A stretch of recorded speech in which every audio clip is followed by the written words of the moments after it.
We're fearlessly talking about the biggest stories that matter to you the most. Breaking news, John Calipari is finalizing a 5-year deal to become the Arkansas Razorbacks' next head coach, covering college sports like no one else. The biggest guests in sports. We now welcome in Hall of Famer Jim Calhoun. Such a pride I had, I came to connect. The legend, Tim Tebow, joins us. We'll run it back. I like it. The legend, Herschel Walker.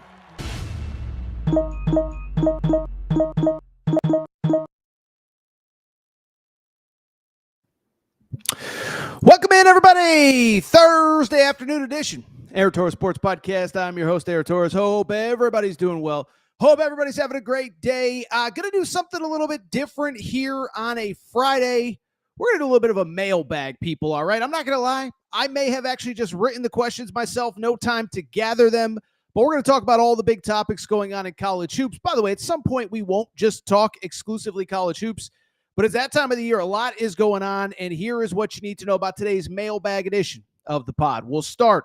Who gets that fourth number one seed? Is it Tennessee? Is it Bama? Is it Florida? Is it maybe even Michigan State? But more importantly, what did Wednesday night's results, Tennessee losing, Alabama losing, say about that race? From there, we will talk a little bit about the conversation that everybody has this time of year. Who do you not want to see in your bracket? I'll give you 5 teams with the BetUS Sportsbook odds on teams to potentially make a Final Four. Maybe you throw down a little money if you're so inclined. We'll talk a little bit about Jay Lucas officially is the Miami basketball head coach. Is he going to flip the Boozer twins, Cam and Caden Boozer? Finally, we will wrap with a little bit of a weekend preview. You know, for the final weekend, isn't quite the spicy meatball of a matchups that we normally see, but we still got Auburn, Alabama, Duke, UNC, Michigan, Michigan State, Kansas, Arizona, and we will preview all of them.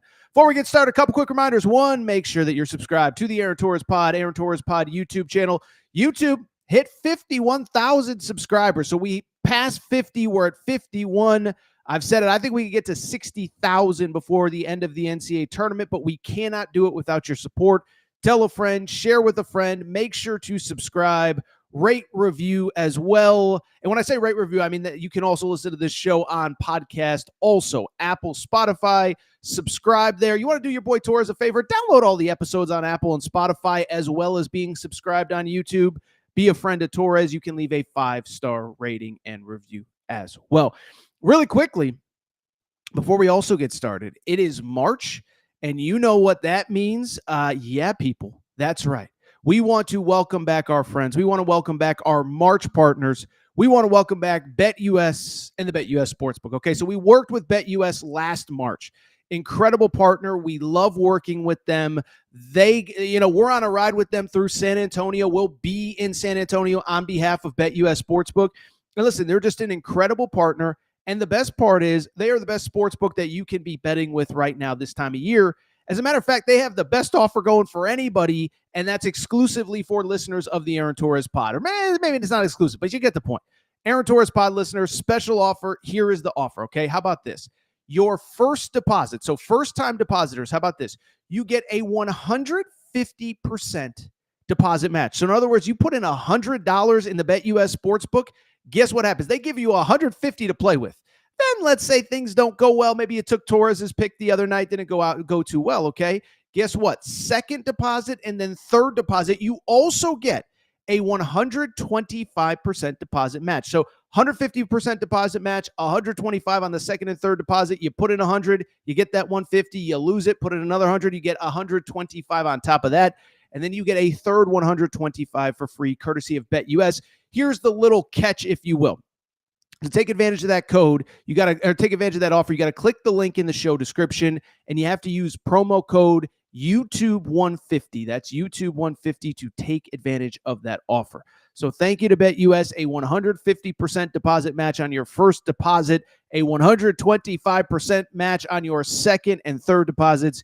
Use promo code YouTube150 at checkout. That is YouTube150 at checkout. By the way, should mention this as well. Before we get started, we're going to get to the show here in a minute, mailbag episode. By the way, what are we, 10 days away from the start of the NCAA tournament? There is one piece of merchandise that you need for the start of the NCAA tournament. It is our official March is for day drinking t-shirts. You know why? Because you're going to be watching round one, game one with your buddies, with your friends, maybe in a casino, in a sports book, in a bar, at a whatever. And I bring it up because when you are doing so, what are you going to be doing? You're going to have a cold beer in your hands. By the way, if you're a beer sponsor, you want to sponsor the Aaron Torres pod in March, hit me up, Aaron Torres podcast questions @gmail.com. But I bring it up to say this. You want that t-shirt. We've actually sold a ton. We have a very limited supply left. This is going to be the envy of all your friends, of all your buddies, of all your partners, whatever. March Madness is for day drinking. That's March Madness is for day drinking. If you want yours, get it at AaronTorresOnline.com/merchandise. That's AaronTorresOnline.com/merchandise. That is our full store. But the March is for day drinking t-shirt, that is the official day 1 and day 2 shirt of the NCAA tournament. With that said, it is a busy Thursday afternoon. There is no more time to waste. So let's not waste any more time. Let's get to the topic of the day. Topic of the day. Listen, Wednesday was a very busy night in college hoops, okay? But I figured rather than just coming on and, Tennessee did this, and Alabama did that, and what about this team, and UConn beat Marquette, I'm going to do something a little bit different. We are going to frame the conversations as a mailbag show, okay? Now, I'll be totally honest, didn't put out the bat signal for mailbag questions, but these were the topics that I wanted to hit, and I just thought it'd be an easier way to look at 3 or 4 different topics all at once rather than spending 8 to, Tennessee lost to Ole Miss. What is it? Let's just get into it, okay? So first question from producer Matt, what is the first question about this show? First question, Torres, where does the number 1 seed picture sit with Alabama losing to Florida on Wednesday night and Tennessee losing on Wednesday as well? All right, so again, mailbag question, and the conversation becomes, where is the number 1 seed picture? By the way, you can always drop your questions in the chat. We will get to them momentarily. So we're going to get to all your questions, but what I do want to talk about is Wednesday night. It was a busy night in college hoops. And really, it was actually a very, very, very, very important night for the number 1 seed picture in the tournament, okay? So listen, by now, I think if you're listening to a show like this, you kind of know what the bracket's going to look like.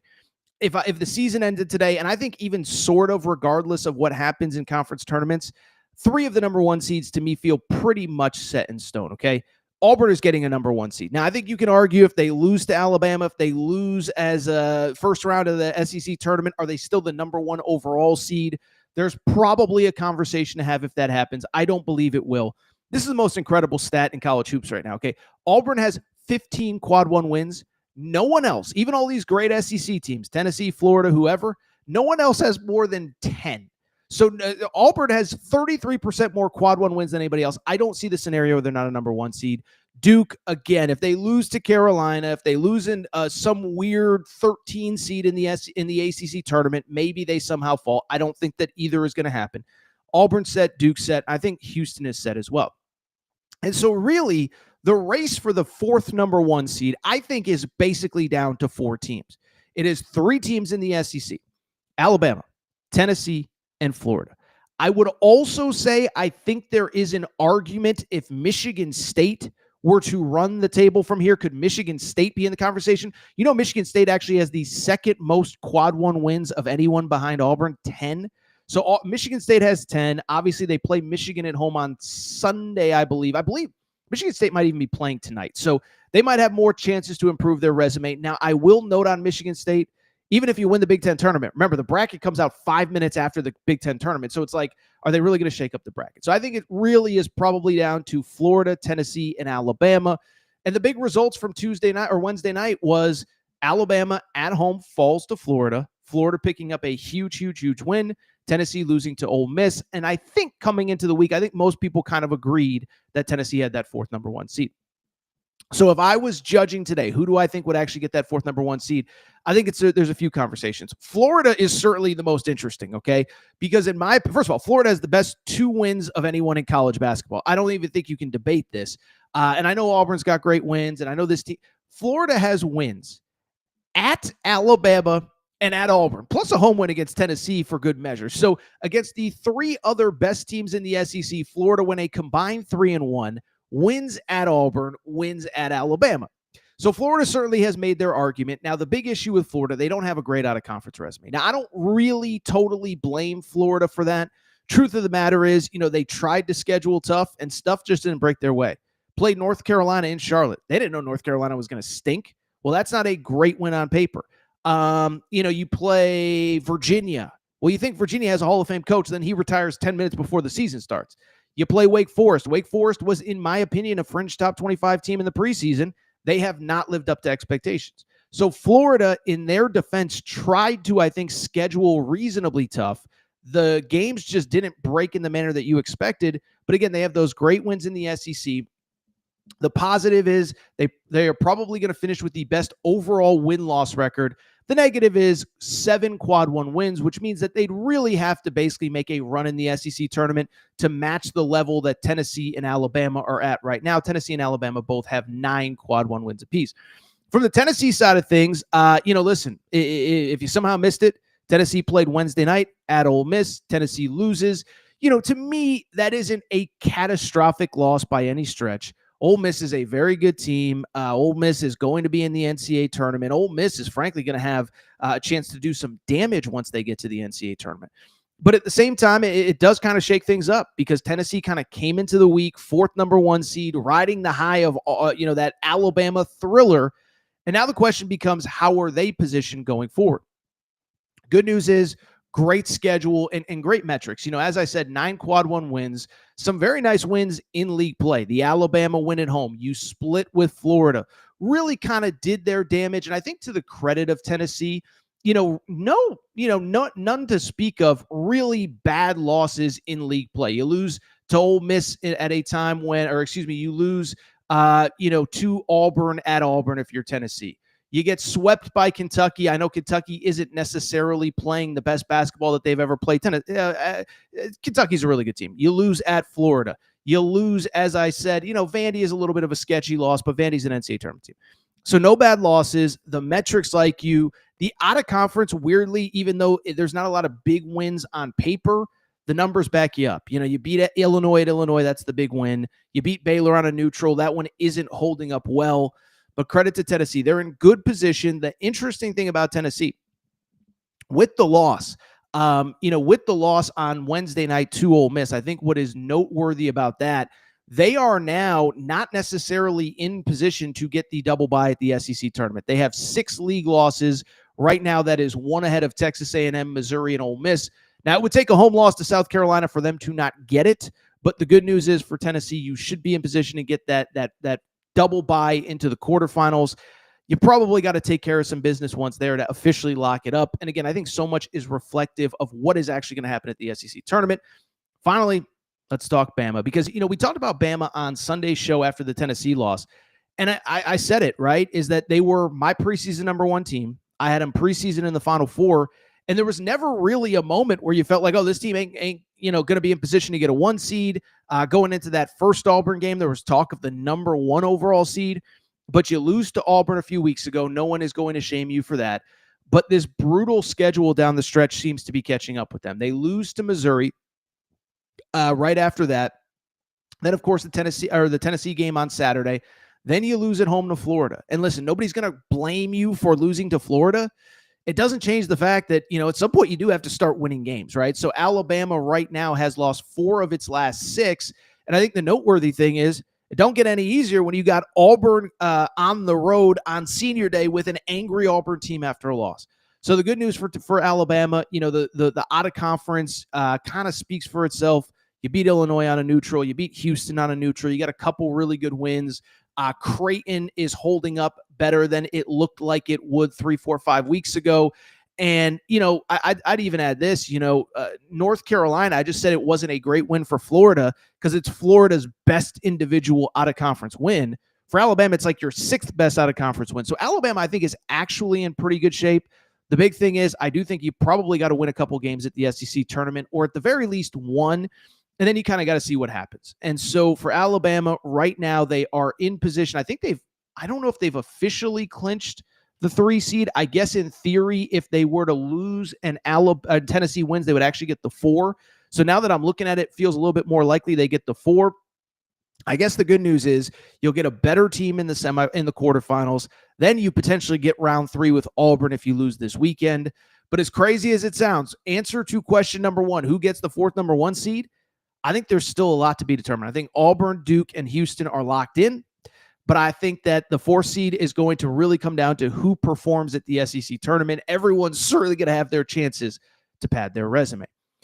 Producer Matt, I'll tell you what. Let's do a quick commercial break. What we'll do is we'll take a quick break. We'll come back, and there are still some questions in the pseudo-made-up mailbag from Torres. We're going to talk a little bit about teams you do not want to see in your bracket, and also from there, Jay Lucas. He's headed to Miami. What does it mean for the Boozer Twins? We'll take a quick break. We'll be right back. What's up, everybody? It's AT, and listen, long day of podcasting. Sometimes don't always look the best. So look at this. It's a little bit not great, okay? Well, here is the great news. The great people at FioBox said, Torres, you're a professional. You just got 50,000 subscribers on YouTube. You need to look better. And so they sent me a couple awesome things. I want to pull them out for you right now. This is all from the winter collection, by the way. Spring collection is coming out. We got the vest, very, very, very nice. The sweater, very professional for when I go to professional events. We got these nice blue jeans.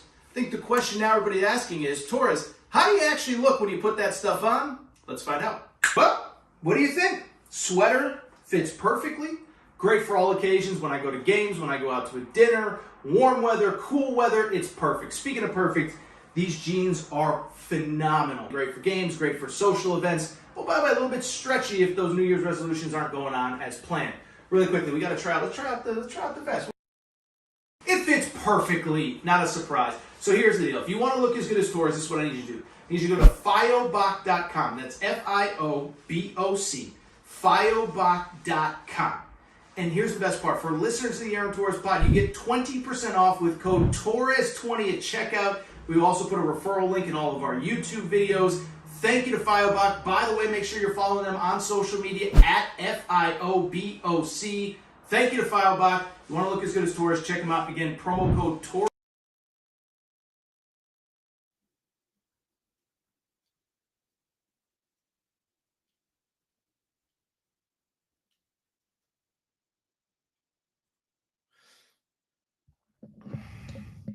All right, everybody. Not back. Gonna be back. So let's keep the conversation going. Mailbag segment or mailbag episode of the Aaron Torres pod. Producer Matt, what is the next question in the mailbag? Torres, who are the teams that no one wants to see in their bracket? I'll tell you what, by the way, keep dropping your questions. I see a couple good ones in the chat that we may have to discuss here momentarily. But Torres, who are the teams that nobody wants to see in their bracket? All right, so this is what we're going to do for this conversation. Teams nobody wants to see in your bracket, okay? So in my opinion, I want to be specific about the teams that we're going to be talking about, okay? So we're not going to be talking about the 15 seed that can pull off the upset and win a game. We're not talking about like a McNeese State that might be a 12 or 13 that can surprise somebody, even though I think Will Wade's phenomenal, okay? What we're going to talk about is specifically those teams kind of in that 6 to 11 seed range that could be in a Sweet 16, could be in a Final Four. And by the way, because I'm a man of the people, what we are going to do, we're going to give you the BetUS odds to make a Final Four, courtesy of the BetUS Sportsbook. So now to be clear, this is not national championship odds. This is just to make a Final Four because I think these 5 teams all, if they get in, have a realistic shot. Maybe 4 of the 5 do. I don't know if all 5 do. But let's dive into the 5 teams that I think you just do not want to see in your bracket. The odds courtesy of BetUS Sportsbook to make the Final Four. Team number 1 in the BetUS Sportsbook that I believe could make a run in the NCAA tournament, it is the Texas Tech Red Raiders. Texas Tech's odds to make the Final Four, plus 600 according to BetUS. By the way, I mentioned it off the top, but BetUS, first-time deposits, you get a 150% deposit match when you use the code YouTube150, and then your second and third deposits, you get a 125% deposit match as well.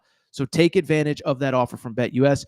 But team number 1, Texas Tech, odds to make the Final Four, plus 600. Let's go ahead and dive in because I think to me they're the most underrated team maybe in all of college basketball right now. I mean, I just don't think people realize how good this team is. They're in the top 10. First of all, I don't think how many people know they're a top 10 team right now. But think about these wins. At Houston, only team to win at Houston. Just won at Fog Allen Fieldhouse. We can blame Kansas for a lot.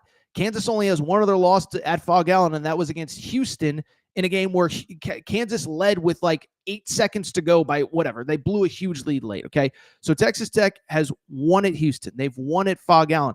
I don't think people remember this. They beat BYU at BYU. Now, BYU is a much better team, but you're talking about 3 of the top 5 or so teams that you've not only beaten, but beaten on the road, and they also split with Arizona, beating Arizona. So of the top 4 teams in these standings, Texas Tech is sitting at number 2, I believe, and they've beaten number 1, number 2, and number 3, or number 1, number 3, and number 4 throughout the season.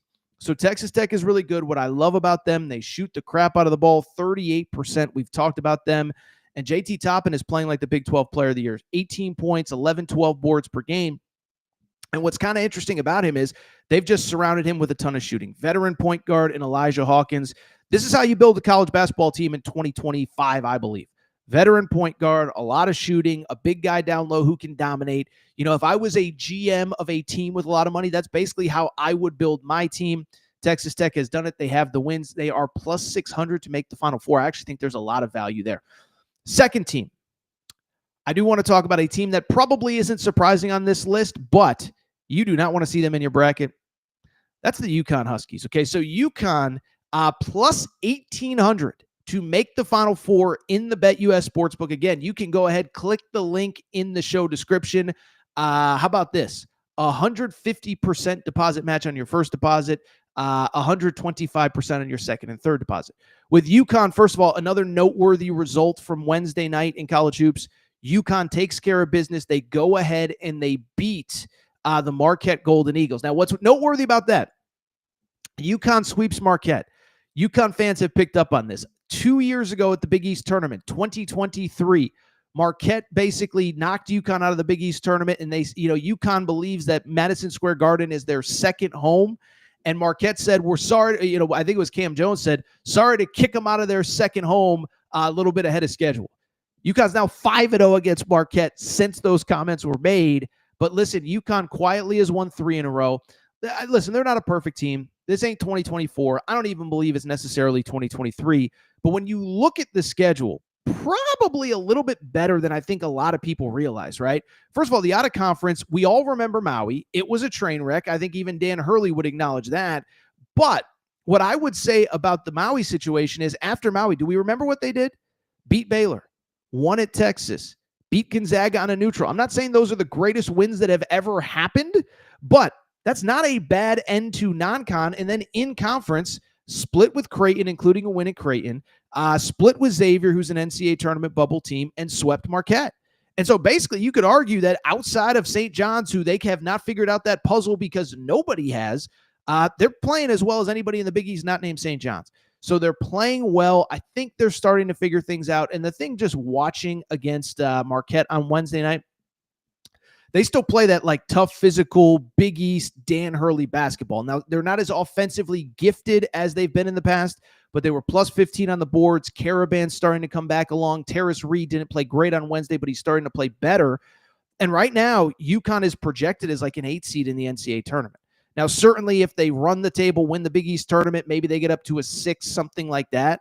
But I mean, imagine right now, Joe Lunardi's latest bracketology has UConn as the 8 seed in Duke's region. Can you imagine being Duke? By the way, you're about to lose your best assistant coach. We'll talk about that in a minute. Then you get UConn in round 2. You can say whatever you want about UConn. Those grown men, Caravan, Hassan Diarra, Terrace Reed, they ain't going to be scared of Cooper Flagg or Malawach or whatever. So very interesting team to monitor. UConn is a team that I would not want to face plus 1,800 in the BetUS Sportsbook to make the Final Four. Another team that I absolutely think can make a Final Four, we've discussed them a lot the last couple of weeks, the BYU Cougars. Okay, so BYU right now in the BetUS Sportsbook plus 1,600 to make the Final Four again. Promo code YouTube150, first-time deposits, 150% deposit match on your first deposit. BYU, is there something else to say about BYU that we have not said yet? 7 wins in a row, but I think what's noteworthy about the wins, there are a lot of teams that could go on a 7-game winning streak, but in the heart of Big 12 play, look at who they've beaten. 5 straight wins against teams that are going to the NCAA tournament, a sweep of West Virginia, a win against Kansas at home, a win at Arizona, a win at Iowa State. So great wins, playing confident, fearless. And I think the other thing too, They got the pieces to make a real run here. Veteran guys that have played in the NCAA tournament, 4 guys returning off last year's NCAA tournament team, plus Yegor Demon, plus Kada, who was a transfer, plus Mawat Mag, who's a transfer, Mawit Mag, I should say. I always trip up his name. Very talented team. The pieces fit. They're playing well. I mean, I don't think it's like this crazy thing to say that. I know BYU, by the way, has never made a Final Four in program history. So I know I'm projecting something that has never happened before, but I'm saying, would I want to see them in my bracket? I don't think so. Like UConn, they are currently a projected 8. Now, the latest brackets were all kind of done before the Iowa State game, so maybe they get up to a 7. I think what's worth noting with BYU, and I think it's obvious, but I'll mention it anyway. Because of the religious rules of the school, they can only play in a Thursday, Saturday bracket. They cannot play in a Friday, Sunday. And so, and I think people know, but Sunday school, students aren't allowed to do anything. And so basically, I just bring it up because that might impact their seeding a little bit, where there's not as much flexibility. Would they have been a 6? Now they're a 7. Would they have been a 7? Now they're an 8. That's something to monitor. But if they're a 7-8 seed in your bracket, I mean, imagine being Michigan State, imagine being Tennessee, getting through this entire season and seeing them in your bracket as a 7 seed. It's just something worth monitoring. We'll see what happens in the Big 12 tournament. Now, what's worth noting, the one team that I do not think they match up well with is Houston in the Big 12. BYU is locked into the 4 seed, Houston locked into the 1, which means that if both teams win their opener, they would face Houston in the semis. A little bit of a tough draw for them. Doesn't change the fact that I would not want to see them in my tourney bracket. Couple other teams. Let's go to a team that I think has just been completely off the radar the last 2 months or so. And we get it. It's because of the conference that they play in. It's Penny Hardaway's Memphis Tigers, man. And listen, I'll say this. By the way, Memphis plus 3,000 to make the Final Four. I think that is actually great value. But listen, with Memphis, first of all, credit to them. I know Penny Hardaway's been kind of a guy that's gotten under a lot of people's skin, Kentucky fans, Tennessee fans, Rick Barnes, the Fist, etc. But we got to give him credit. One, first conference title for Penny Hardaway as the head coach of the Memphis Tigers. They just won the AAC. Congrats to them. I think he's kind of matured as a coach. He's talked about how he builds teams, how he coaches teams. But the thing with Memphis is that I think it's easy to forget. They have an insane out-of-conference resume. I mean, think about some of these wins that Memphis has in the out-of-conference. They beat UConn and Maui. Don't forget this. They beat Michigan State in Maui. Michigan State, the team that is probably going to win the Big Ten regular season title this weekend. Memphis beat them in Maui. Memphis won at Clemson. Remember who did not win at Clemson? Duke did not win at Clemson. Kentucky at full strength did not win at Clemson. Memphis beat Missouri earlier in the year. Memphis beat Ole Miss earlier in the year. So you talk about those frontline wins. Now, listen, we know they have to front load their schedule because of the way that the AAC is and as bad as that league is. But don't forget all of the teams this program has beaten. They clinched the regular season title on whatever it was, Tuesday night.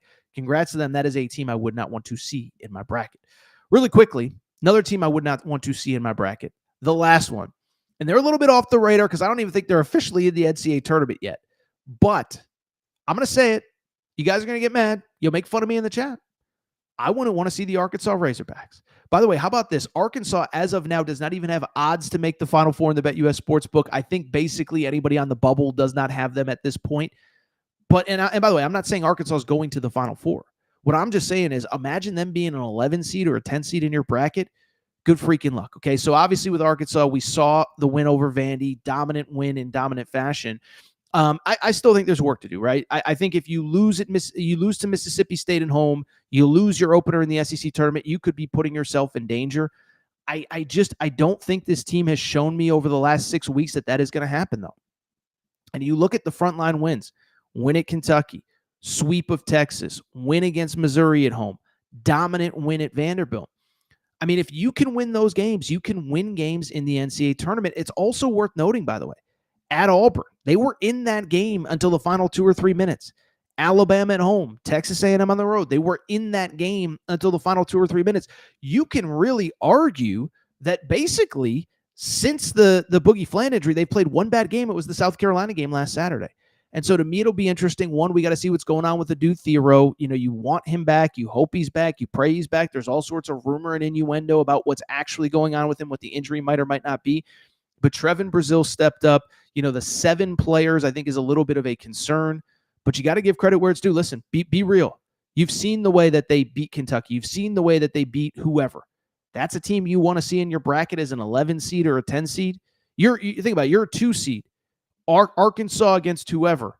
You want Arkansas in round 2 with DJ Wagner, with Trevin Brazil and Carter Knox the way he's playing, and Adu Thero maybe back. That's not a team that I want to see. So those are my 5 teams that I would not want to see in the tournament. Texas Tech, that's plus 600 to make the Final Four in the BetUS odds. UConn plus 1,800. BYU plus 1,600. Memphis plus 3,000 I think is a great value. And then from there, the Arkansas Razorbacks with no odds as of right now. All right, let's go ahead and switch gears. Producer Matt, here's my question. What is actually the next question on the board? Next question, please. Torres. Ooh, this is a spicy meatball. I got to say, whoever wrote these questions, oh, wait, I did. But still, spicy meatball of a question here, okay? So the question is, Jay Lucas is officially the Miami head coach. Torres, he isn't really going to flip the Boozer twins, is he? All right, so we talked about this one about 2-3 weeks ago. This, to me, is maybe the most interesting kind of sub-story in college hoops right now. So it's really interesting, okay? So very interesting sub-story. We talked about this a few weeks ago, but I'll tell you what, first of all, this is my favorite time of the year. We call it Chisme season. We call it gossip season. Chisme is gossip in Spanish. It's that time of year where there's coaching changes, there's portal entries, there's portal withdrawals, there's NBA draft decisions. This is like the first big gossipy thing going on in college hoops, and we talked about it a few weeks ago, okay? And so now things are official. For people who were living under a rock on Wednesday afternoon, Jay Lucas is officially the Miami head coach. Okay, so Jay Lucas has been an assistant at Duke for a couple years now. He was with Kentucky. He was at Kentucky with John Calipari earlier, at Texas with both Shaka Smart and Rick Barnes. And about 3-4 weeks ago, it was kind of let me even backtrack. It wasn't rumored. Let me say this. Let me get this out of the way. It was reported by CanesInsight.com. Peter Ariz, I don't know him, but I give him credit. He was all over this. Then the national media comes in and it's, nothing's official. It's like, no, it's official. Peter Ariz, Canes Insight, was doing podcasts about it 3 weeks ago. Okay, so it's been official. The national media tried to pretend, nothing's final yet. No, it's been final. Now, I will defend the national media a little bit, and I'll defend Duke. Miami was playing, or Duke was playing Miami like 2 games after this report came out, and I think everybody was trying to protect Jay Lucas, the players, John Shire, from having to answer too many questions. But this has been done. It became official on Thursday. And on Thursday morning, Jay Lucas actually did a press conference at Miami as the new head coach of the Hurricanes. First off, in terms of the job, I think he's going to be good. Now, we don't know, you never know with these coaching jobs, right? But at the same time, I understand if you want to say, first-time head coach, power league, whatever. A couple things. One, ACC is power league in name only. And I do think that's why the Miami job was coveted. It's why Florida State is coveted. It's why Virginia is coveted. It's because the entry point in this league is so low right now that you can win and win quickly if you get the right staff, if you get the right players. Look at what Pat Kelsey has done in this league. So you have a new coach in a league with a lot of just chaos in it. And I'll say this too with Jay Lucas. I think the idea of hiring the young guy that's into recruiting, that's known as a recruiter, I think that's the right move in 2025, okay? I think the old school Tom Crean, 60-year-old dude, I don't think that flies in 2025. Bottom line is it's a new world of college hoops. It's a new, it's a new world of college hoops, right? You can't bring in the 60-year-old guy that's going to fight NIL, that's going to fight the portal. I don't want to do this. I miss the old days. No. Hire the 38, 42, 44-year-old guy that's just like, listen, this is where we are. This is where we're going to be. I accept it. Let's figure out NIL. Let's figure out the portal, etc. I know there's always an exception to the rule. I know Mark Pope is over 50 at a Kentucky. Maybe you hire somebody a little bit more high profile, but I like to hire. Okay. So now the big question, Jay Lucas is coming in as the head coach. And what's especially interesting about this is the news. And this I don't know was previously reported. Jay Lucas is leaving Duke at the end of the regular season. Well, I'm not great at math. End of the regular season is this weekend, which means that Jay Lucas will be part of the game plan for the North Carolina game on Saturday. Then he's out the door going to Miami, okay? And so on the one hand, I sort of kind of understand it's a new world, portal, this, that. But one, the portal opens a week later than it has in the past. Two, I don't ever remember a coach in the middle of NCAA tournament prep leaving his school for a head coaching job. We see it in football sometimes when a coach isn't in the college football playoff. If his team's going to the Sun Bowl or something, he'll leave, but never in the middle of the NCAA tournament prep, and certainly not for a team that's good enough to win the championship. And so I think it's an interesting little wrinkle, but it is being done. He is leaving for the job, as of Sunday morning, Saturday night, whatever. I'm guessing Saturday after the Carolina game, he's getting on a plane and going to Miami. So one, there's the Duke aspect, but two, what does it mean for the roster he's going to put together? Now, listen, obviously there's a lot to do. Got to put together a staff, but let's get to the question that everybody wants the answer to. Is he going to flip the Boozer twins? Now, here's what you need to know. Okay, so I think if you're a Miami fan watching, if you're a Duke fan watching, you know the background, but I'm going to do it for the people that don't know. The Boozer twins. Carlos Boozer has two sons that are both five-star McDonald's All-Americans players in high school basketball. Cam Boozer, just a dude, just an alpha, potential number one pick in the draft, 6'9", 6'10", forward, can do it all. And then Caden Boozer is his twin brother, who's a point guard, and these guys are both committed to Duke. By the way, these guys are both rock stars. I actually think Caden Boozer's a little bit underrated because his brother's so good. I think he kind of gets a little bit overlooked in everything. But I just bring it up because those two are going to Duke. They've been committed to Duke. But why this is a talking point, and I think everybody knows, is for three reasons, really. They're from Miami. They nearly committed to Miami over Duke in the recruiting process. And then, oh, by the way, also there's this, is the fact that Jay Lucas was their lead recruiter at Duke. And so it's been a talking point. We talked about this probably about 3 weeks ago when the first reports came out that Jay Lucas would accept the job, that Jay Lucas basically had unofficially accepted the job. Well, now we're here. Now it's ramping up. And what I will tell you is this. I made some phone calls on this on Wednesday night. And let me just put it this way. I'm going to call a spade a spade. There is no answer. There is no decision because I don't think even the Boozer twins are 100% positive what they are going to do. What I would say is that I'm not going to sit here and lie and say that I think it's going to happen, but the chances of it happening are not 0%, okay? And so here's the little bit of background. Again, Jay Lucas won the – first of all, I think we should even go back to before they committed to Duke, okay? One, what we heard all along in their recruitment was that just because their dad played at Duke, Duke was not the runaway favorite. And they took other visits. They went to visit Kentucky. I think they took even a visit to Carolina. And then Florida, Miami really were in the mix. And what everybody said was they weren't, just a lock for Duke because of their dad. They're from Miami. The reports even were that Miami was the front runner for most of the initial recruitment. Actually, many people will tell you close to the family that mom really has more sway than dad does. Dad kind of stays out of it, whatever you guys want to do.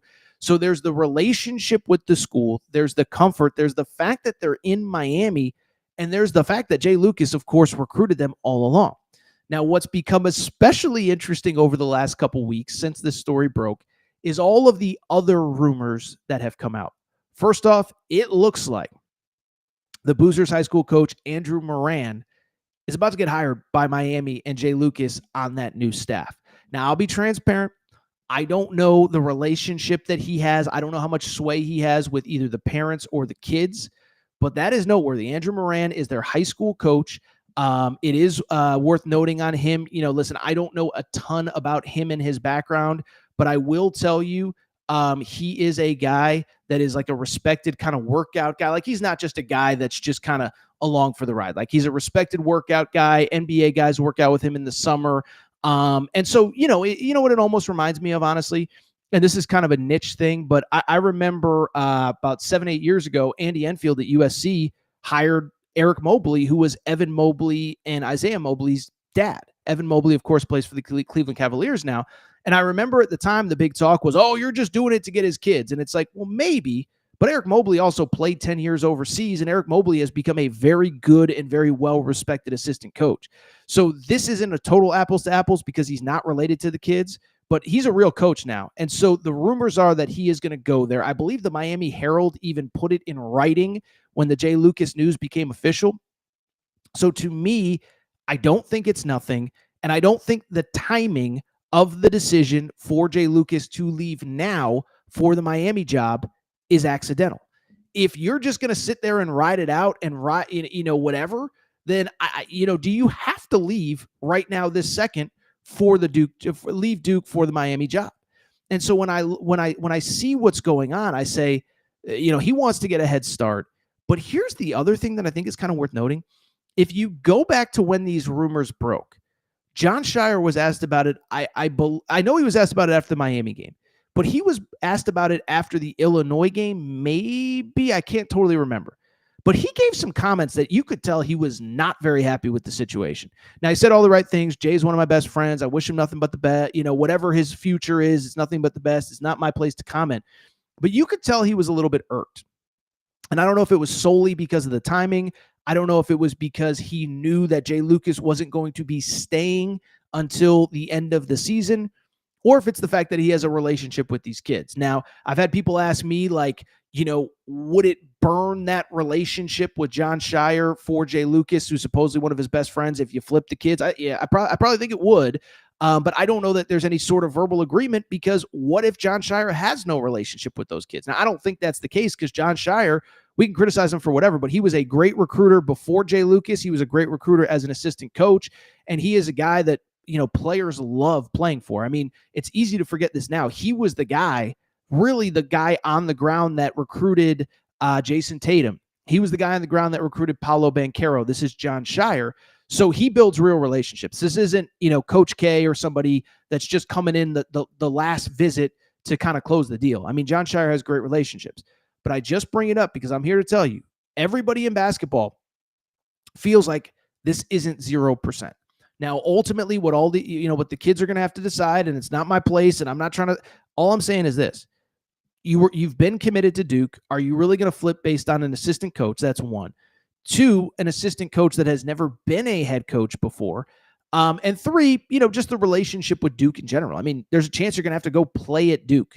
Your dad played there, and it is Duke. It's not like they're committed to, to Georgia Tech and the lead assistant went to Miami. I mean, it is Duke, and Duke is, you say whatever you want about Duke, they're going to put you in position to succeed. They're going to put you in position to reach your potential as a one and done. And they're going to compete for an ACC title and a national championship while you're there. So if I was handicapping it, I would still say that that the two of them end up at Duke. But what I can tell you convincingly is that it is not just rumors. It is not just message board innuendo. I don't believe there is a 0% chance this is happening. By the way, the kids could just put out the graphic, 100% committed. Love Duke, love Coach Scheyer. They, as of, it is 2:47 Eastern time right now, have not done that on Thursday. Maybe by the time you watch this, they will have, but I just bring it up because they haven't put out anything yet. All right, so what we're going to do, take a quick break. When we come back, we'll talk, maybe get to a question or two from the chat, and then we'll get to some weekend preview, some interesting games. We got Duke, Carolina. You may have heard of that one. Alabama, Auburn, Arizona, Kansas. Quick break. Your questions. Be right back. What's up, everybody? It's AT, and listen, long day of podcasting. Sometimes don't always look the best. So look at this. It's a little bit not great, okay? Well, here is the great news. The great people at FioBox said, Torres, you're a professional. You just got 50,000 subscribers on YouTube. You need to look better. And so they sent me a couple awesome things. I want to pull them out for you right now. This is all from the winter collection, by the way. Spring collection is coming out. We got the vest, very, very, very nice. The sweater, very professional for when I go to professional events. We got these nice blue jeans. I think the question now everybody's asking is, Torres, how do you actually look when you put that stuff on? Let's find out. Well, what do you think? Sweater fits perfectly. Great for all occasions. When I go to games, when I go out to a dinner, warm weather, cool weather, it's perfect. Speaking of perfect, these jeans are phenomenal. Great for games, great for social events. Oh, by the way, a little bit stretchy if those New Year's resolutions aren't going on as planned. Really quickly, we got to try out. Let's try out the vest. It fits perfectly, not a surprise. So here's the deal. If you want to look as good as Torres, this is what I need you to do. I need you to go to FioBoc.com. That's FIOBOC. FioBoc.com. And here's the best part. For listeners to the Aaron Torres pod, you get 20% off with code Torres20 at checkout. We also put a referral link in all of our YouTube videos. Thank you to FioBoc. By the way, make sure you're following them on social media at FIOBOC. Thank you to FioBoc. You want to look as good as Torres, check them out. Again, promo code Torres. All right, everybody. I'm back. Gonna be back. Final segment of the show. So good to be back. Before we get to the preview, let's get to a couple of your questions. First of all, comment by The Method. Cam Boozer is literally named after the gym. Cameron Boozer, Cameron Indoor. I actually did not know that, The Method. So shout out to you. I'll just say what I said a minute ago. I still think they go to Duke. I know you have an assistant coach. You have a relationship with the assistant coach. But like I said, John Shire's not some 70-year-old dude that had nothing to do with the recruitment. He was very involved. The relationship with the family, I know, again, Carlos Boozer was letting his kids make their own decision. I'd still be surprised. I'm just saying it's not 0%. All right, let's get to some of your other questions and comments. Luke says, if Drake loses the Missouri Valley, is the winner a bid stealer? So, Luke, great question. I do think you kind of got the words a little bit tripped up. Drake would become the bid stealer in that scenario. Obviously, if they lose in the Missouri Valley, that would mean that somebody else would get the automatic bid.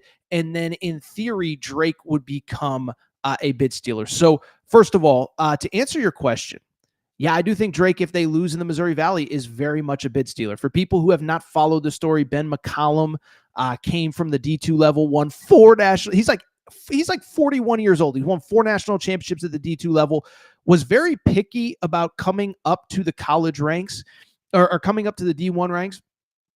Well, he brings several of his players. Bennett Sturtz was one of them. He is averaging 19 points per game on 38% three-point shooting. And they have been awesome this year. They enter the Missouri Valley tournament at 27-3 overall. But to Luke's point, you look at some of these non-con wins. They won against Vandy. That's a very good win. They won against Kansas State. Now, I get Kansas State did not play well, but they are obviously in a power league. They beat Miami. Again, not a very good team, but in the power league.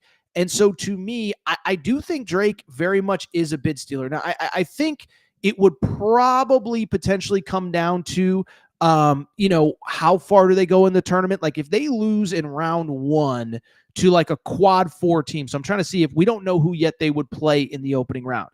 If they lose though, my guess is that would be like a quad 4 loss, but to their credit, 2-0 in quad 1, 3-0 in quad 2. Now the issue is their 3 losses are all quad 3. So again, you don't want to lose in the first round, but I'll flip it. I mean, you look at some of these bubble teams, and we talked about it with Arkansas the other day, is like, look at these bubble teams. North Carolina has 1 quad 1 win. SMU has 0. Xavier has 1. San Diego State has 2. And so I don't know how they're not a bid stealer. Now, again, if they lose in the opening round by 20, I think it's a different conversation. But if they get to the semis, if they get to the finals, if they somehow lose, I believe they would get in.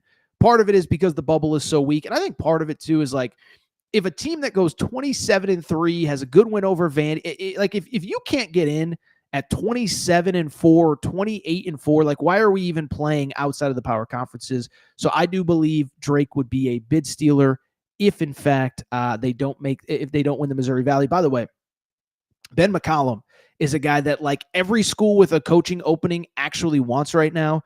I know Virginia, well, I don't know if they want him, but he's a candidate at Iowa. I think Iowa's probably going to open up here over the next few weeks. Virginia, he would be a candidate at. Indiana fans, I know that they would like him as well. Really quickly, producer Matt, any other questions or comments? Luke with another good one. He said, I think Georgia is more likely to go on a run than Arkansas if both teams get in. I got to give credit. I called him mediocre Mike White. He might be the new Mike Krzyzewski. I mean, we might have to start calling him Mike Krzyzewski White here, or Mike White Krzyzewski, because he's been unbelievable. Georgia, to their credit, I mean, they were dead, right? And we've talked about them. They started 2-1 in the SEC. They proceed to then go 2-10 over their next 11 or 2-10 over their next 12 SEC games. And they are now 3-0. I guess they would have been 2-9, but they're now 3-0 in their final 3, with a win over Florida, a win at Texas, and a win over South Carolina. Now, first of all, so I don't think Georgia's a bad team to pick as like a surprise team. My counter to that, one, again, do you trust Mike White? I'm not trying to be a jerk, but like, do we really trust Mike White? I don't trust him to beat Vandy this weekend. And then it wouldn't surprise me if they had a weird loss in the SEC tournament. Now, the good news about the SEC tournament is how many losses are really going to hurt you. I don't know. But one, I just don't know. the other thing with Georgia as opposed to Arkansas, I just trust Arkansas's guards a little bit more. DJ Wagner, I know he's persona non grata to his previous school. He's been really good this year. Takes care of the ball, sets everybody up, been a good leader on the floor. Nelly Davis, I think, has been better over the past probably 10 games or so. Billy Richmond's playing well. So I just trust their guards a little bit more. Now, Asa Newell is as good as anybody on either team, but I trust the Arkansas defense. I trust their guards, and I trust their rebounding a little bit more. I would still take Arkansas. Listen, if you want to fight me, like I'm not going to fight to the death about Arkansas, but I'm telling you, man, you put Arkansas in the NCAA tournament as an 8, as a 10 seed. Good luck to that 7 seed. Good luck to the 2 seed that's got to face them. Last one. Luke again. Luke's delivering in the chat right now. He said, also, do you think Chris Beard bounces from Ole Miss to a better job? So it was funny. I was watching the Ole Miss Tennessee game, and Chris Beard. Ole Miss is about to win, or it was late in the game. It wasn't even the court storming, but Ole Miss is about to win the game. And somebody throws something on the floor. And I just love this. This was the most alpha thing that I have ever seen. Not ever seen, but that I've seen a coach do, is he doesn't even wait. He just walks right over to the scorer's table, grabs the mic, and says, hey, we don't do that in Oxford, Mississippi, okay? We don't do it. It was like your dad, like when your dad didn't even yell at you. He just kind of looked you in the eye and said, oh, what are you doing? What are you... just go to your room. Like that was Chris Beard to that entire student section. I freaking loved it. Now, as far as his future, I was also thinking about this. I know that we live in a portal NIL world, but if you look at that Ole Miss team, I mean, they're really built for this year to make the NCAA tournament, and then it's going to be a pretty hefty rebuild after this season. Ole Miss, remember, he inherited Matt Morrell, and he inherited Jamin Brakefield from the previous coaching staff, from Kermit Davis. So those are veteran guys that have been in the program for several years now. And, they're both graduating after this year. Dre Davis, I'd have to triple check this, but I'm almost positive Dre Davis is a last year guy. Jalen Murray, Juju Murray is a last year guy. And so I think, to me, I don't really see, like, I have to think that if you're going to get out, this would probably be the year to do it. By the way, Sean Padula is a 4th-year guy. So I would think if you're going to get out, this would be the year to do it. Now, the second thing about it is that Chris Beard is the only one that really hasn't commented at all about other jobs and other opportunities. Chris Beard, you think about the Indiana job, right? Brad Stevens puts out a statement. I don't want it. Dusty May signs a contract extension. I'm good. Other guys have kind of hinted that they wouldn't be interested in it. Chris Beard has stayed quiet. And so I do think Chris Beard wants out. I do think he wants Indiana. Now, the Indiana community will tell you they're mixed on if they think Indiana would actually hire him. We know about his background. We know about the reason that he is no longer the head coach at Texas. I'll let every individual decide if they like it or not, or they think he should be a candidate or not. But I think there's a few things about Chris Beard's candidacy. One, we can all agree that what he was accused of was not good. I'll just leave it there. But charges were dropped. And here's the other thing, is that Ole Miss kind of did the dirty work of being the first school to give him another opportunity. So if you're Indiana, if you're whoever, now all of a sudden, like, yeah, you're going to take a bad day of PR, but guess what? You're hiring him from Ole Miss. He rehabilitated his image at Ole Miss. And you're not the bad guy that hired him straight after the firing at Texas for what we know happened. So that's one. Two, the other thing with Chris Beard, and I keep saying this, I truly believe this in my heart. Chris Beard, I don't want to say he was on the 1-yard line with Arkansas last year. He was in the red zone. Like, I think he was ready to take that job. At the last minute, it fell apart. Nobody could figure out why. And I think it was because they knew they had a chance to get John Calipari. And so if he was willing to leave Ole Miss after 1 year for Arkansas, I think he's going to be willing to leave to another place, especially because of the fact that, again, his roster is very veteran. Now, what becomes interesting is if it's not Indiana, like, where's he going to go? Now, I know he has ties all over. He has ties to Texas. He has ties to the state of Arkansas from his time at Little Rock. I get that. I guess the counter to me would be are any of those jobs, like, are they really, you're Chris Beard. And listen, I'll say this, you can say whatever you want about him. Guy made a Final Four at Texas Tech, made a national championship game at Texas Tech, had Texas as the number one team in the country, is going to take Ole Miss to an NCAA tournament. And so he's going to be a candidate for good jobs every single year. And so I don't know if you take the half a step up job from Ole Miss, right? Like, I'm not saying he would be a candidate at Florida State, but like, if you're Chris Beard, you're going to leave for Florida State. You're going to leave if like Iowa opens, which again, I think it will. Like, you're going to leave if Texas A&M opens and Buzz Williams leaves, or are you going to wait for that premier job? Listen, I'll say this. Bill Self ain't going to be around forever. Kansas is probably going to open up in the next 3 to 4 years. You know, if you love Arkansas, you spent time in Arkansas, Arkansas is going to open up over the next couple years. John Calipari is not going to be there forever. So it's just, I don't know that anything other than Indiana would move the needle. I will say this, I have been asked about the Texas job. I think Texas is going to open. I think they're going to miss the tournament, but even if they make it, I think there's a possibility that it opens. I don't think he's a candidate there. It's just an opinion. It's just a hunch, but I do kind of get the sense that Texas ain't going back down that road after what happened and the manner in which he was fired and let go.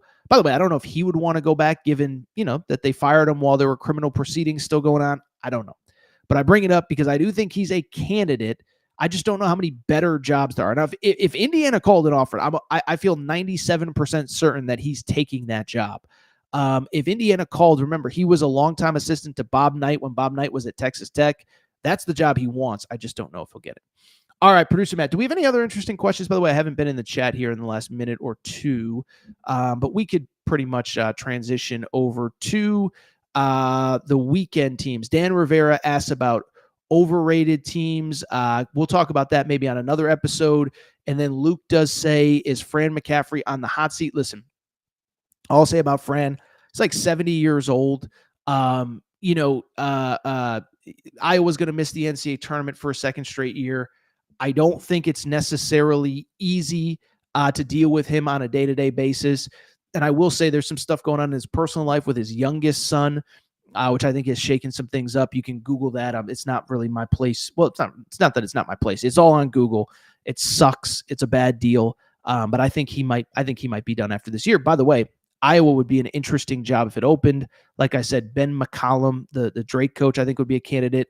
DeVries at West Virginia, remember, came from Drake, is from Iowa. So would he be a candidate? So those are a couple names to watch out for.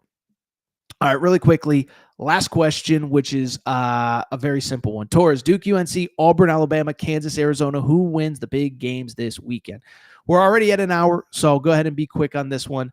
Let's start with, the game that everybody, it's part of our lexicon. What's the right word? It's like a slice of apple pie, I guess. Duke, Carolina. This one is at Carolina. Now, we are recording this on Thursday afternoon, so there is no point spread available. My guess is Duke is maybe a 9.5, 10-point favorite. I think they're a double-digit favorite on the road. But I will tell you this, without knowing what the point spread is, that's always a little bit tough. I do think that North Carolina is going to keep things close. I think they're going to keep things competitive. Now, when these two teams played at Cameron, I said I thought Duke was going to win by 1 million, and they won by 30 because I just thought the matchup wasn't really good for them. Duke is statistically the tallest team in all of college basketball. North Carolina, not so much. By the way, I'm not wearing North Carolina gear right now, even though I'm wearing baby blue here on the show. But Duke, I just thought it was a bad matchup for them. But what has changed, in my opinion, Carolina's won 6 straight, and we can make fun of Carolina, and they're not very good, and they haven't beaten anybody. I get it. They are playing better basketball, though. I don't think you can deny that. RJ Davis has figured things out a little bit. Ian Jackson was really hot for a while, and then he's been struggling. Now he's back to playing a little bit of a better game overall. I just think they've kind of figured some things out. You go back to that Virginia Tech game where they put up 90. Like I said, Ian Jackson, 19 off the bench. He scored double figures in 4 of his last 5. And I just think at home, they need the win. The crowd's going to be in their favor. I think they at least find a way to keep it close. I think the other thing too, and I don't want to overstate this, the Jay Lucas situation is weird. Like you have your lead assistant coach, who's supposedly your defensive guru, who's out the door after this game. And it's not only that he's out the door after this game, it's that, you're going to have to answer questions about this at the pregame press conferences, when Jay Billis sits down with the staff, whatever.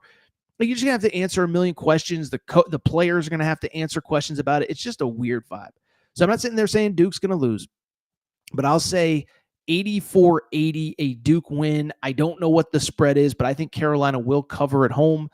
And by the way, if they win this game, I think that officially probably punches their ticket to the tournament, even though they have only one other quad one win all year.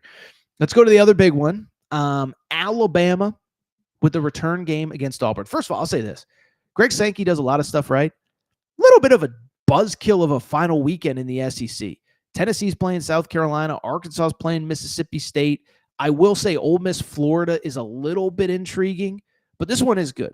Alabama at Auburn. Auburn, I would guess, is probably going to be an 8.5 point favorite at home. And what's going to be interesting about this is a few things. One, Auburn's going to come in pissed. Just lost at A&M, didn't show up, all of that. Alabama, conversely, is now on a 2-game losing streak. You don't want to be on a 3-game losing streak going into the SEC tournament, even if you have clinched a first-round bye or a double bye into the quarterfinals. They will be no worse than the 4 seed, okay? So neither team wants to lose this game. I think the other thing that's worth noting, Auburn has like 8-9 seniors on their roster. Janai Broome, Chaney Johnson, Chad Baker-Mazzara. That's going to be a little bit of an emotional waterworks type place at Neville. So I could see Alabama jumping out early. I can't see all of those Auburn seniors losing on senior day in their home arena against that rival of Alabama. I'll say this too with Alabama. I put this out a few weeks ago. I said I think the championship tier is Auburn, Duke, Houston. I think those are the only 3 teams, in my opinion, that can win the national championship. If that's controversial, so be it. I just, there's something not right with Alabama. I think, and we said this in the preseason, they were preseason number 1 team, in my opinion, but I said you have to figure out the rotations. And you watch them, and it's not Nate Oates' fault. You just have so many good players. And there's been games where he said, Aiden Sherrill off the bench, I haven't played him enough. Mark Sears earlier in the year has been on the bench frustrated. He's obviously played better the last couple games. But I'm not going to blame him for losing to Tennessee in a game they were in control of and then losing to Florida. Just don't think something's quite right. I like Auburn to win this game. I'll say 88-82, a very similar score to Duke and Carolina. Really quickly, who else? Kansas, they're hosting Arizona. So Arizona, I'll say this. Listen, let me say this. Fans get a bad rap sometime, and I get it. Fan is short for fanatic. But let me also say this. Arizona fans for about 2 weeks now have been like, something's not quite right with our team. Well, I bring it up because coming into this game, Arizona has lost 4 of 7, okay? And in the game on Monday against Arizona State, they gave up 100 points to a bad Arizona State team who threw their best player off the team a few weeks ago. And so I understand it's a rivalry game. I get all that. I just think something's not quite right with Arizona. Now, the good thing is they put up 113. You put up 113, that's a good sign. 21 off the bench for KJ Lewis. Henry Visar is playing well. Caleb Love is playing well, etc. But they've been inconsistent. You look at those, like I said, they've lost 4 of their last 7 going into this game. And not only 4 of their last 7, it wasn't really close last week at Iowa State. You lose to Kansas State at some point. They've struggled on the road. Kansas is struggling as well. I will give them a little bit of credit because I've been nothing but critical of Kansas probably about the last month. They played Houston really tough on the road. And I don't know if it was the Zeke Mayo stuff. I don't know if it was the inappropriate DMs that he received, Bill Self putting out a statement. But I think they kind of were like, you know what? We are wearing the Kansas uniform. We got to show up and not embarrass this entire university and program. So they played well against Houston, could have won that game. I do think they get the win against against Arizona at home. Really quickly, one more game that is worth noting. It is a Sunday game. It does lead into the Missouri Valley Championship, which, as Luke just mentioned, could feature Drake. But Michigan State hosting Michigan. Now, worth noting, Michigan State plays Iowa at home on Thursday. So Michigan State actually plays a game before this game. We are recording before the Iowa game. Something could happen. We don't know.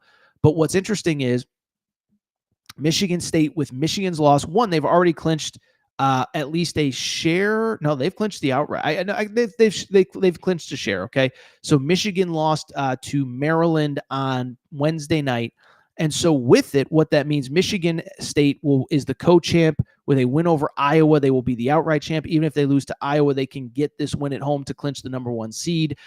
First of all, coming in this game, Michigan, weird vibes, man. They've lost 3 of their last 5. 3 of 5 since Dusty May announced his extension at Michigan. Maybe the players aren't happy about it. I'm just kidding. I'm being sarcastic. But Michigan is not playing well. They lose at home to Maryland on Wednesday, and I understand that Maryland's a good team. They lost to Illinois at home the game before. I mean, that's kind of weird. You lose 2 straight. And I'll say this, the Breslin Center, that's one of the places I've never been that I would love to see a big game. Get-in price for tickets, $228 as of Thursday afternoon. So the fans are going to be ready. The fans are going to be rocking. I just don't see the scenario where Michigan State loses this game. Again, they have a game before this, but that is my pick. Really nothing else of note over the course of the weekend. There's some bubble stuff. Arkansas, Mississippi State. Obviously, Arkansas, I think, would punch a ticket with that win. You look at what else? I'm trying to think. Georgia obviously has one last game against Vandy at home. I think they would probably punch a ticket with a win. Oklahoma, Texas, to me, feels like a winner. I don't think it's a win and you're in. I think it's a lose and you're out thing. By the way, credit to Oklahoma who beat Missouri on Wednesday night. So yeah, it's gonna be a fun last weekend of college hoops. I'll tell you what, do think it is time for me to get out of here. Thursday, Friday show, depending on when you're listening to it, but we always appreciate your support. If you're not subscribed to the Aaron Torres Pod YouTube channel, you know what, Producer Matt? Before we go, I just realized we have a friend that we have not said hello to on this show. So let's go ahead and give a quick shout out to our friends. Let's go ahead and give a shout out to our partners. Oh my goodness. We have late breaking news, Producer Matt. How about this? Matt Norlander reporting Thanksgiving Day 2025. Arkansas versus Duke in Chicago. So this is what I'm going to do. I'm going to put out a little tweet on our Torres on the Hogs page. I'm going to do 2-3 minutes because that is an awesome note. I'm excited about that. I have several text messages and DMs about it, so I'm very excited. Give me a sec. Let's talk about this. Hold on one second.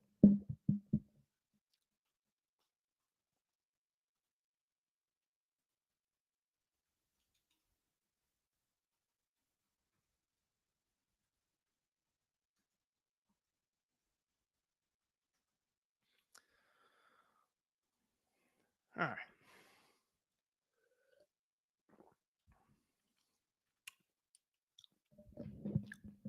Man, I was ready to get out of here. But I'll tell you what. All right. We'll count this down so we can clip it off, Producer Matt. 3, 2, 1. Wow. We were about to get out of here, but there has been some late breaking news here at 3:12 p.m. Eastern time. Producer Matt, what is that news? I don't even know why I'm asking you because I just saw it just like you did. Matt Norlander, CBS Sports, has announced Thanksgiving Day 2025. Duke, Arkansas, in Chicago. This will be a CBS Sports game. And listen, how much schedule talk do we really do this time of year? I don't know. But I think it's worth having a quick conversation about because I do think this is a pretty awesome note for college hoops. And I'll tell you this, if you really are a nerd for this stuff, if you really read the tea leaves, you know that this is maybe not all that surprising. So let's go ahead and dive in. So first of all, why is this not surprising? Okay. So first of all, remember this past year, Arkansas played a neutral court game on Thanksgiving Day. It was Arkansas versus Illinois. The game was in Kansas City, and that was noteworthy for the following reason. It was because CBS was looking for, they call it shoulder programming. You kind of program one thing with the other. Well, CBS had the Thanksgiving Arkansas versus they had the Thanksgiving Day game of Chicago Bears versus the Detroit Lions. And so what are they trying to do? Hold some of that Illinois audience. You have the TV on, you watch the Bears play the Lions. Let's watch the Illinois Fighting Illini against the Arkansas Razorbacks. Okay, let's watch Illinois against John Calipari's team. But what was interesting about that was this. After the game, Arkansas loses, whatever, no big deal. And after the game, Calipari says, listen, that was fun. We're going to do it again next year. And I think the number, they had something crazy, like 4 or 5 million people watch that game. It will go down as the highest rated college basketball game until the NCAA tournament. Now, part of the reason was, again, it was just a ton of people that were already on CBS watching the NFL that stuck around for that game. But Calipari said something like to the effect of, if we did 4 million people for that game, wait until next Thanksgiving, because we have an even bigger opponent, an even more marquee opponent, an even more noteworthy opponent for our game in 2025, and we will be playing on Thanksgiving again, okay? And so I bring it up because when that happened, the rumor mill just went through the roof, okay? I think my buddy John Neighbors, I think, was literally on Twitter, was like, Torres, is it UConn? If it's UConn, are you coming to Thanksgiving? What are you going to do? Thanksgiving with Torres, UConn versus Arkansas. And I will tell you, I did not believe it was going to be UConn. Now, I will tell you, UConn fans, I promise you, there is a big game in the works that I am not at liberty to share yet, but there is at least one huge non-conference game that may be coming up. I'll just put it this way. I don't know. I don't want to get anybody in trouble. Mostly me. There is a big out-of-conference game that is in the works of being scheduled. Let's just say there's maybe a high-profile recruit that will be playing on one side against UConn, and I'm not talking about UConn's 3 McDonald's All-Americans. Anyway, enough. So I bring it up because of the fact that the bottom line is that Arkansas, we knew, was going to play something big on Thanksgiving Day, and everybody thought it was going to be UConn. Everyone was wondering who it is. It is Duke. Ultimately, this is not that surprising. And so, first off, great matchup. This is just good for college basketball. Listen, first of all, I think it's good for college basketball in general. You can blame Calipari for whatever, but a couple things stand out. One, it's that time of year where there's a lot of college hoops on anyway, but you're looking for stories, you're looking for narratives, you're looking for things to discuss.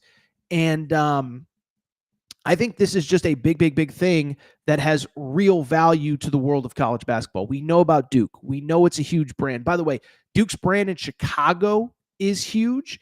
Duke, John Shire's from Chicago. Coach K's from Chicago. They've recruited Chicago well. So I think this is great for college basketball because, one, you're going to have the alternative to the 4 o'clock game with the Dallas Cowboys. Let's be honest, the Cowboys are probably going to stink again next year, so you're going to have something else to watch. I think it'll be good for the Arkansas brand, for Calipari. I'll say this, too. If Cam Boozer actually sticks with that Duke commitment, which I think that he will, as we've discussed throughout this show, as we're now at an hour 12, it's great for Cam Boozer's exposure as well. You know, and the one thing I'll say about college basketball in general, I think they've done a good job probably the last 7-8 years of creating these marquee matchups. I was at the Duke-Kansas game in Vegas. AJ DeBanso, we know, is going to play on opening night in Vegas next year. We had Arkansas, Illinois this year on Thanksgiving Day. And I will say really quick, and I know I'm all over the place. This news broke during the show. The one thing that we have learned in media, I think in the sports where there's a lot of games, you have to create entertaining individual standalone events to get people interested. Say what you want about baseball, but the game in the cornfield was awesome a few years ago. The game at Rickwood Field in Alabama was awesome this year. It was must-watch stuff. And college basketball, I think, has done a good job of doing this as well. You have, again, the Duke-Kansas game in Vegas this past year. You have Arkansas, Illinois. You have UConn coming out and saying, we're going to use our brand to play a couple big standalone games as well. And so I just think it'll be really fun. I think it'll be a great showcase for college basketball. I'll say this, Arkansas is going to have a good team too now. Remember, Malik Thomas, Darius Acuff, 5-star players already committed to Arkansas. You can love Coach Cal. You can hate Coach Cal. I promise you he's going to have a top 25-ish roster when the season begins next year. So Duke, Illinois, Thanksgiving Day. I'm not going to lie. I am actually pretty excited. All right. That's it for this episode of the Aaron Torres Pod, because all over the place, for a mailbag show where there wasn't a ton on the calendar, we certainly made the most of it. If you're not subscribed to the show, do me a favor, make sure to do so. Apple, Spotify, Amazon Music, Google Music, wherever you get podcasts, go ahead and make sure that you are subscribed to the Aaron Torres Pod. Also, make sure to rate and review the show. Go ahead, give us a quick 5 stars. Let us know what you like, what you don't like, all that good stuff. Make sure you're following on social media at Aaron_Torres on Twitter, at Aaron Torres Pod on Instagram, Aaron Torres Podcast Questions at gmail.com, Aaron Torres Podcast Questions at gmail.com. All for today's show. Appreciate your support. And we're going to go ahead and get out of here. Also, Producer Matt, did we do Collie Puffs? Producer Matt's on top of it. Before we get out of here, I want to thank our friends. I want to thank our partners, and I want to thank them for their patience. We got to give a shout out to Collie Puffs and ColliePuffs.com. Okay, so this is actually the perfect snack for March. So NCAA tournaments coming, conference tournaments are coming. You're going to be on your couch. You're going to be watching wall-to-wall basketball. You need a snack that is both healthy but also delicious as well. My friends, my people, my partners, that is where Collie Puffs and Collie Puffs comes in, okay? Family-owned company, not far from where I live. Joey is the founder, Rams season ticket holder, and he was sitting on the couch one day watching the game, said, I need something that is healthy but delicious for not only me, my kids, my in-laws, my whatever. He came up with Collie Puffs. Baked, not fried, avocado oil, no grease, healthy ingredients. But the best part is they taste delicious as well. For more information, it's what I need you to do. Go to ColliePuffs.com. That's CAULIPUFFS.com. ColliePuffs.com. ColliePuffs.com. Man, oh man, oh man. Thank you to Collie Puffs. Thank you for your support.